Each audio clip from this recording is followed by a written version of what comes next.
Hey gang, have you ever thought to yourself, I don't have enough opinions about stuff? If you do, that's good. And you should keep being a good person. Also, what are you thankful for? Comment below. Make sure to comment and subscribe Below. If you can give us a thumbs up on Pinterest, and we'd be happy to Instagram you all of the jokes. This is the podcast. You've walked into the right podcast, and if you're driving right now, oh gosh.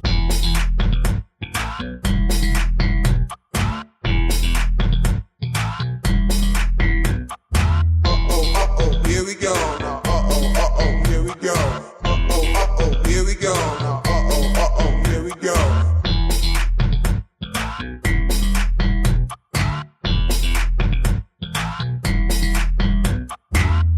This is the Pizza and Hummus podcast. Before we record, we always have a whole pizza between the two of us. Never do we ever have hummus. No. And that's kind of your fault, because other than today, I usually provide the pizza, all that stuff, and you never bring over your homemade hummus. It's like every two. And the thing is, too, is like if I go out and buy hummus, I always feel like it's gonna be inferior. No, you just go get some Sabra hummus. Hey, as long as it's the roasted garlic flavor. Yeah, you just get that. What am I gonna make it? Yeah, I'm at home with chickpeas. When you made it, man, they were amazing. They were great. I used to love it. I only had it once. That's how good it was. I only had it once. I remember it. Oh, wow. Yeah. That's a lot. Sounds like it's worth it for every week. Yeah. Makes you gassy. Every other week. Richie, it's time to talk back to you. Okay. And the hummus life. Oh, okay. So, not really hummus life. So, you are getting your master's in public health. I am. And you work and do something health related. Mm-hmm. So, I think it'd be kind of cool if we just kind of talked a little bit more just about health, and maybe even a little more of it could even be what you do, but also just some things that I think would be educational, as well as just rants about health and what is, entertaining and educational. Entertaining and edutaining. You got to edge your lawn once in a while. You know what they say. It's supply and command. So supply and command. It's just how it goes. So, we actually had somebody who said that they wanted that we should talk about cleanliness, and so I was like, "Oh, that could kind of work in the health." We had a voter. We had one voter. Oh, and I kind of want to go one step further and think of, okay, well, what is some like real cleanliness? Like, there's what society and what everyone expects you to be clean, and how we actually are in real life. Well, I feel like now I don't want any of this time for you to mistake that I have a medical degree or a biology degree, because I don't. Yes. No. I get it. No, I don't get it. I get it. You can put in your waiver or whatever. Like, you're not a doctor. You're not a nurse. This is the love doctor. You're not a psychologist. You have no PhD. Mm-hmm. You're not even a dentist. You just study health. Hermes wanted to be a dentist. He actually didn't like to make toys. Wait, Hermes from like Greek mythology? No. The more realistic Hermes. Oh yeah, the one that he didn't want to make toys. Yeah. Which is the classic Disney conundrum that they don't want to do what they're supposed to be doing. A bug's life. I don't want to be a bug. That was the plot of that movie, right? I think so. And then he shot himself. He's had like existential crisis. Disney is more like, my parents died. I should sing for 3 hours. Yeah. And that's all Disney. A big thing about health and what. So my big thing that I kind of work with, but more so am academically working with, is how to change behavior, health behavior. And it's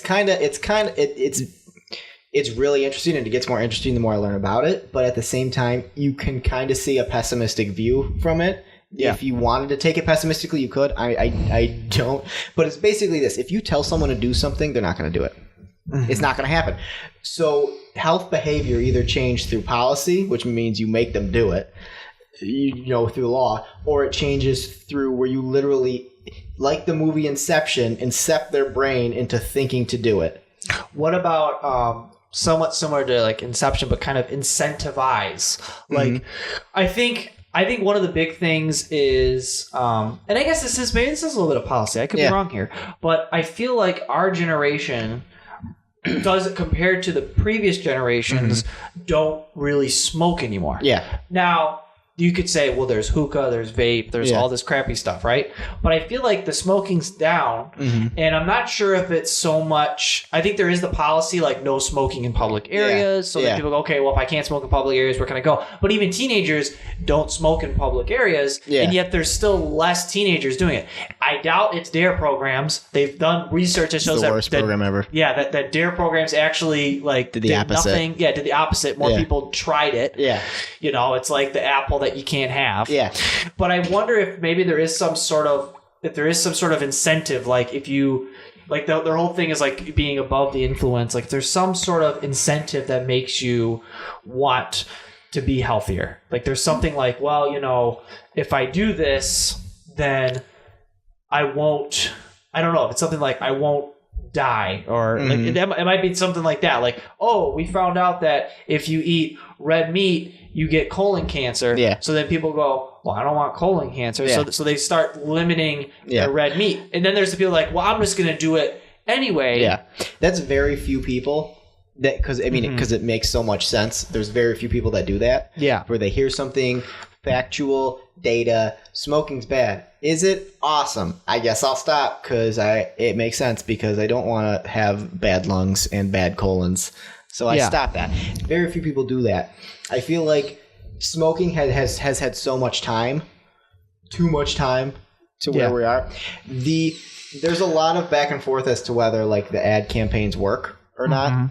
We watch it. I see someone, how much is a pack of cigarettes? And she gives them $10, and then they go, it's going to be more than that. And she takes off the skin on her face. Yeah. And she gives them that because smoking messes with your skin. So good message. I'd be like, how does that not work? Apparently it doesn't. Well, because I think sometimes, I think people go like, oh, geez, that's pretty dramatic. Yeah. I saw one video. It was an anti pot smoking ad at the time. And they somehow relate it to like, if you smoke pot, you get pregnant. Because if you smoke pot, you're going to make bad decisions. Yeah. So you're going to create life at age 16. Yeah. And I think, and what happened was when people saw it, I was actually in a classroom when they showed it, and everyone just started laughing because they were like, geez, you just went from like 0 to 150. Yeah. And I think, so you're ripping off your face. You're like, well, if I buy cigarettes, okay, my skin might look a little wrinkly. Yeah. Maybe. Because we all think that we're going to be invincible. Yeah. I'm not going to sit there, I better rip off my face. So people kind of laugh at it and they don't really take it seriously. Yeah. I mean, it's really tough. And that's what I'm finding is it's really tough. Basically, there's a million things that go into it, and with smoking being just about the biggest behavior change in the past 30 years, and still the number one probably. Yeah. Is that they've had every single example to do it. They've had education, they've had policy, they've had PSAs like the commercials, they've had peer pressure because as it gets less and less popular, it gets less and less popular. So less and less people will do it. So they have it from every angle, so it's tough to say exactly what's doing it. Yeah.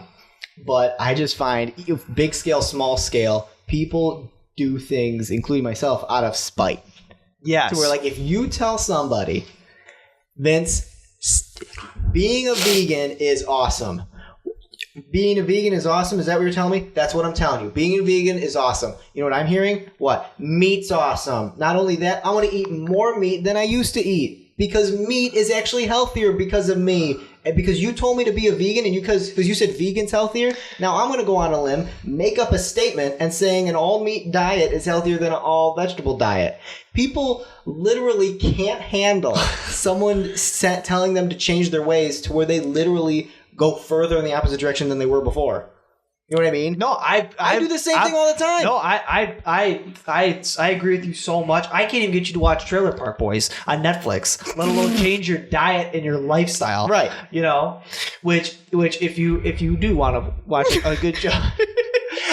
The podcast that I was listening to earlier, they were talking about how being a vegetarian is like you have to take this oath that you'll never eat meat again, right? Because you're a vegetarian. That means you don't eat meat. You got a name. So you never eat meat again. And so somebody would be like, well, I can't be a vegetarian because I got to have my bacon. Yeah. When really it could be just eat less meat, and you probably shouldn't eat as much bacon because it's not healthy for you. Yeah. Boom. Why do I have to pick one? Why do I have to be either vegetarian or not? You ate a vegetable? What are you, a vegan? What do you like, vegetables? What are you, a vegetable?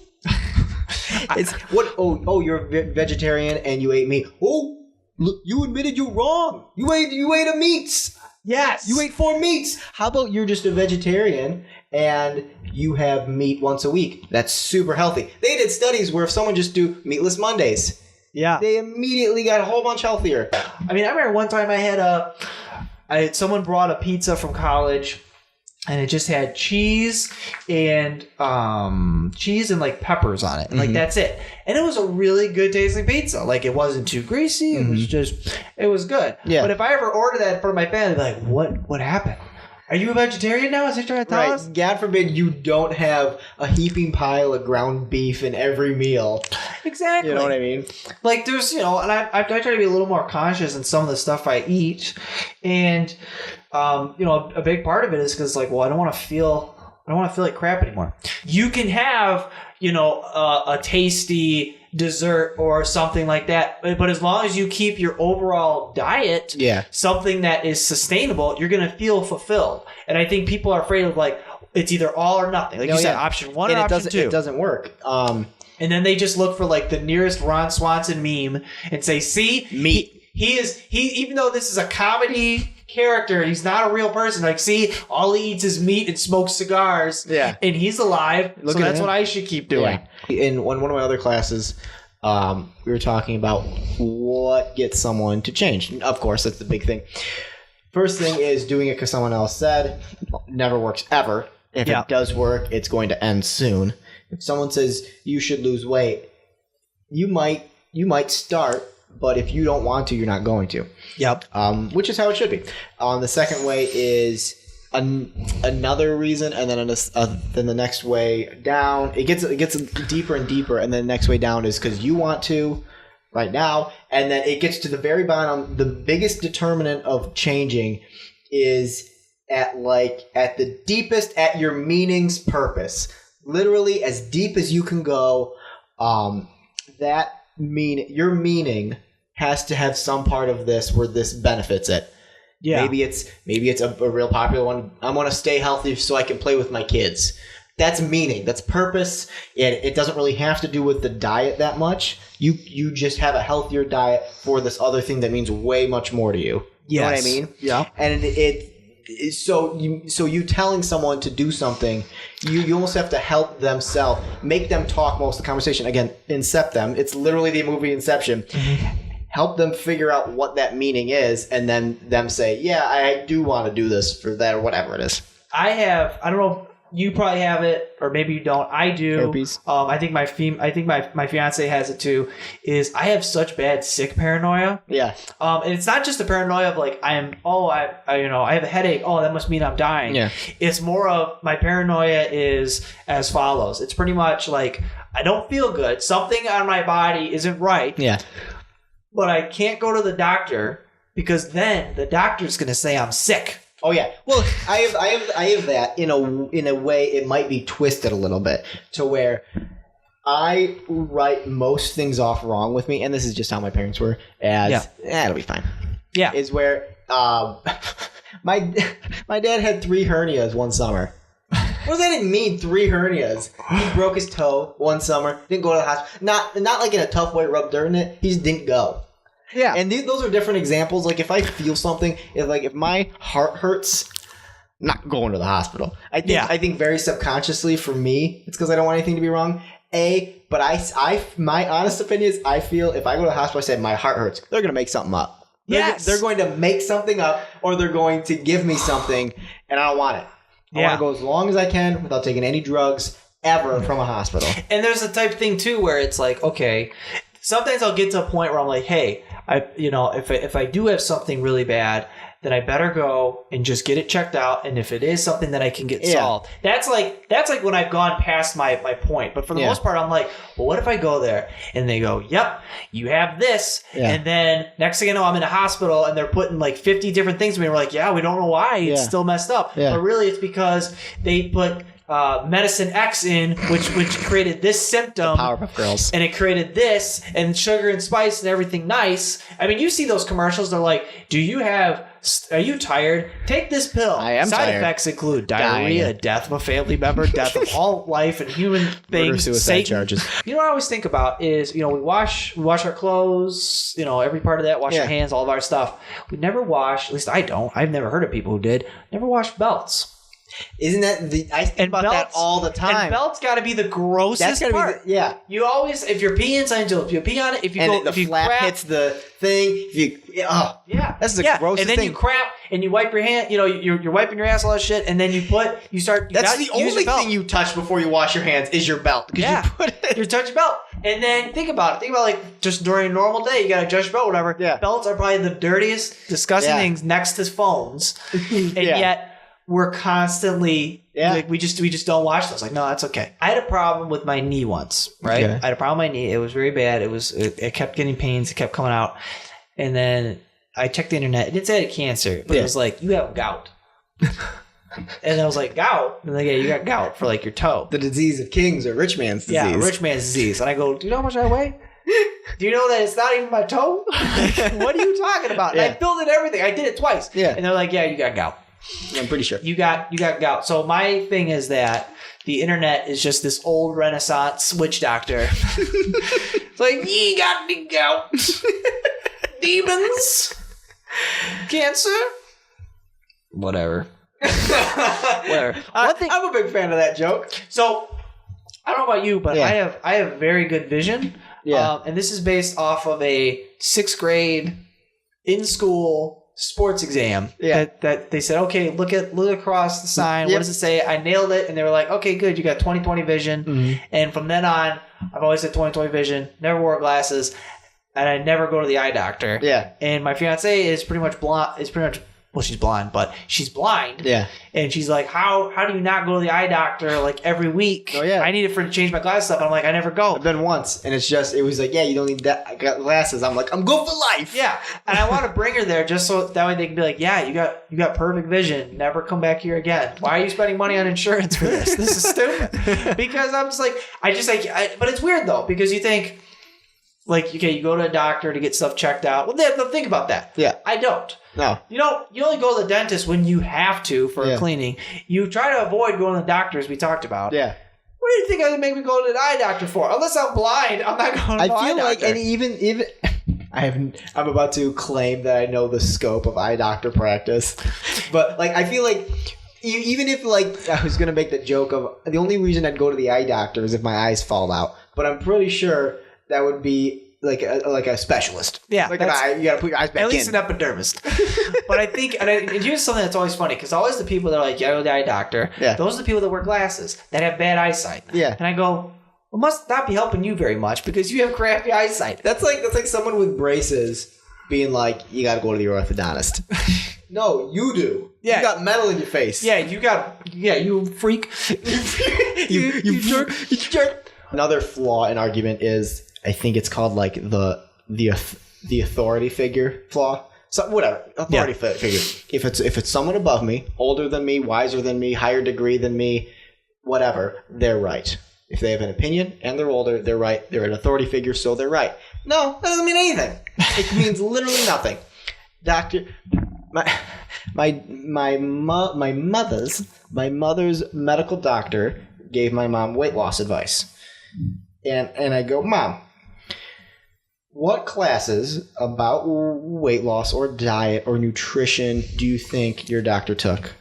And she goes, well, I don't know. I go, none. They took none because it's medical school. They don't know anything about it. She told you to stop eating potatoes. You know how many vitamins are in potatoes? All of them. It's a good thing to say potatoes are bad.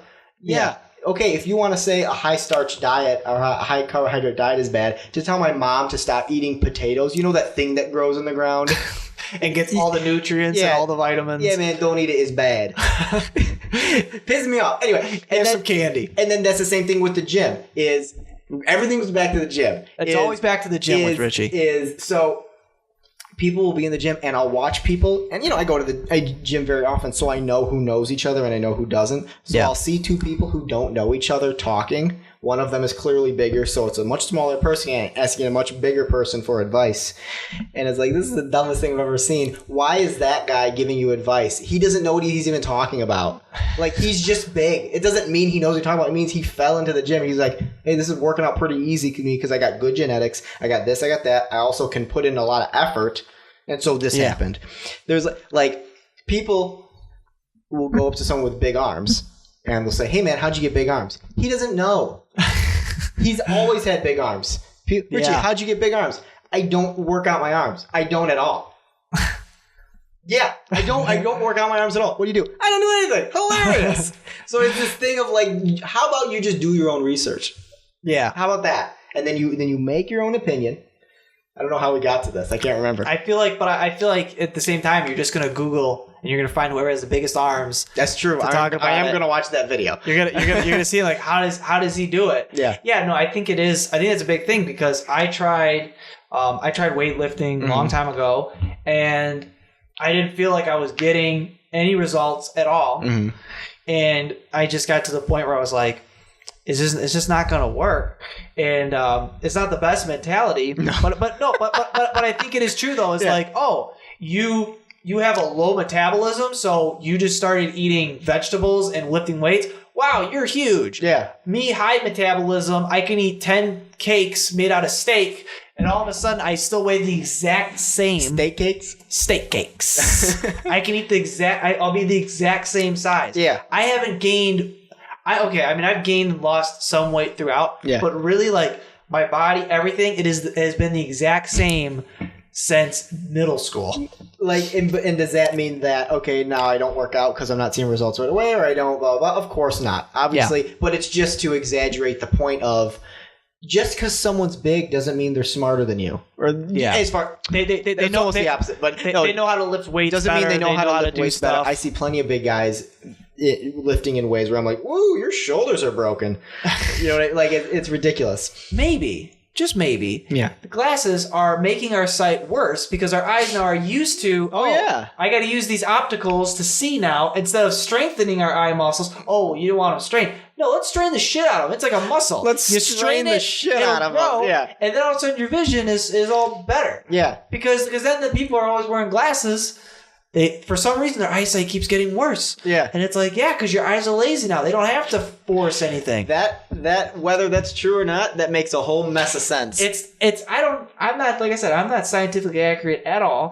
People might think I'm crazy. But no, you have a threshold of you have a baseline. There's something about your body adjusts and your body just deals with it. Yeah. And if you go to the doctor and you say, hey, my elbow hurts, instead of just like waiting a month and your arm's just like, okay, now it no longer hurts, take this medicine. And then you create a whole new world of problems. And next thing you know, you're just in this tunnel. You're caught in the system, as my dad likes to say, as conspiracy sounding as possible. Yeah. You're stuck in the system, and next thing you know, like everything you do, I can't do this, I can't do that. Oh, it's been 5 minutes, I gotta eat, my body's gonna die any second. Yeah. But yet the people in like poor countries don't eat for 70 weeks, have no access to medical stuff. A lot of them do die, but the ones that live, they survive.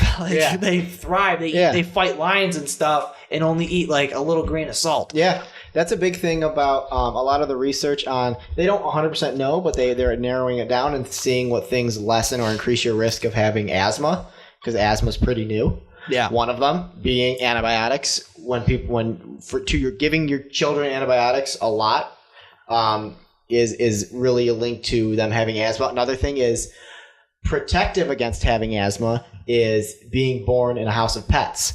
You're born in pets, and so you're around all that dander, whatever. and it increases you're born into it. Your threshold, your standards are much higher. Whatever it is, your baseline's much higher now. Your body adapts. That's the amazing part about your body. Yeah. A computer can't adapt. Yeah. You know, you gotta like buy Skynet. the upgrade, and you gotta do all this crap. You gotta pay the fees, all that stuff. Gotta get the DLC. Tomb Raider 2. Tomb Raider 2. Gotta get Roy, Super Smash. But like your body does adjust. Yeah.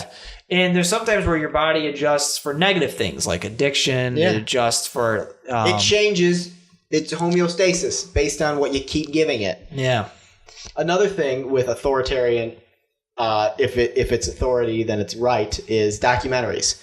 People think because it's a documentary that's on Netflix that it has to be true. Why? Why does it have to be true? I saw a documentary on that. Right. Why? People say, I saw a documentary on it, like they're referencing the Constitution.